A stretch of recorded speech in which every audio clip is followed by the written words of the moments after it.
అందరికీ నమస్కారం. ఈరోజు మనమొక చాలా ముఖ్యమైన ఆత్మీయ విషయం గురించి మాట్లాడుకోబోతున్నాం.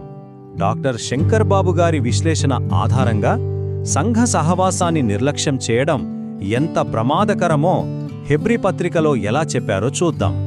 చూడండి, డాక్టర్ బాబు గారి విశ్లేషణకు మూలం ఈ ఒక్క వాక్యమే: సంఘ సహవాసం నిర్లక్ష్యం చేయడం ఆత్మీయ జీవితానికి ప్రమాదకరం. ఇదేదో మామూలు సలహా కాదు, ఒక బలమైన హెచ్చరిక అన్నమాట. ఈ మాట మన ఆత్మీయ జీవితం ఎంత ప్రమాదంలో పడొచ్చో సూటిగా చెబుతోంది. అవును, ప్రమాదకరమైన నిర్లక్ష్యం అంటే సంఘ సహవాసాన్ని తేలిగ్గా తీసుకోకూడదు. అదేదో చిన్న పొరపాటు అనుకుంటే పొరపాటే. దాన్ని ఒక సీరియస్ ఆత్మీయ ప్రమాదంగా చూడాలి. మరి ఎందుకిది ఇంత ప్రమాదకరం? అదే ఇప్పుడు మనం తెలుసుకోబోతున్నాం.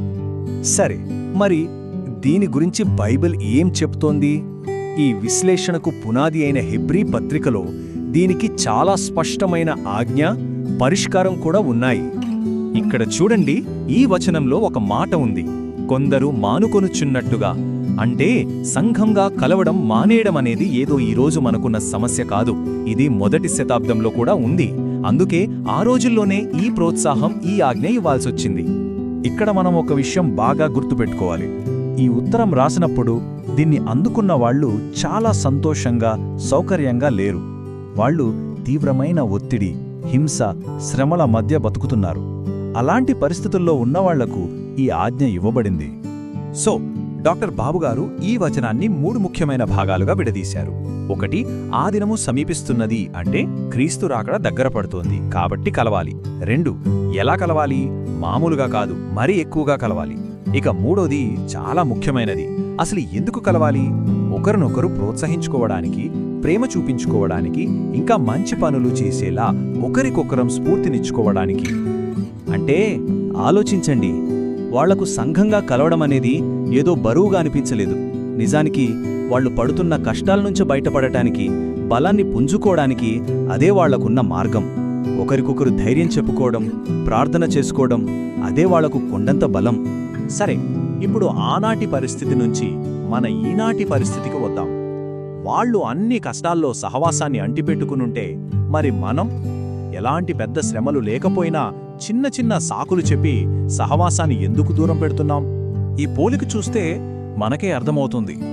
ఒక పక్క ప్రాణాలకు తెగించి రహస్యంగా కూడుకుంటున్న విశ్వాసులు, మరోపక్క బంధువులు వచ్చారనో ఇంకేదో చిన్న కారణం చెప్పో సహవాసాన్ని మానేస్తున్న మనం.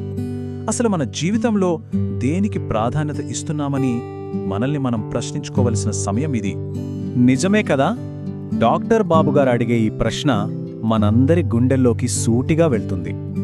ఏ శ్రమలు లేని మనం సంఘాన్ని నిర్లక్ష్యం చేయడం ఎంతవరకు సమంజసం? ప్రాణాలకే భయం లేని వాళ్ళు అంత విలువ ఇస్తుంటే మనమెందుకు ఇవ్వలేకపోతున్నాం?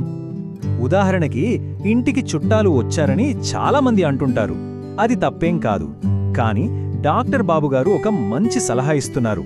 దాన్ని సాకుగా చూడకుండా వాళ్లని కూడా మనతో పాటు సహవాసానికి తీసుకురమ్మని. అలా చేస్తే మన ప్రాధాన్యత ఏంటో వాళ్లక్కూడా తెలుస్తుంది కదా. సరే, ఇక్కడితో ఇంకో ముఖ్యమైన విషయానికి వస్తున్నాం. అదేంటంటే, సంఘానికి వెళ్లడం అంటే కేవలం అటెండెన్స్ వేయడమేనా, లేక దాని వెనక ఇంకా పెద్ద ఉద్దేశముందా? అసలు మనం కలిసినప్పుడు ఏం జరగాలి? ఈ పోలిక చూడండి ఎంత నిజమో. చాలామంది సంఘానికి వెళ్లడాన్ని పిల్లలు స్కూల్కి వెళ్లి హాజరు వేయించుకున్నట్టుగా చూస్తారు. ఆదివారం వచ్చింది, చర్చికి వెళ్ళొచ్చాను, నా పని అయిపోయింది అని అనుకుంటారు. కానీ సహవాసం అంటే అది కానే కాదు.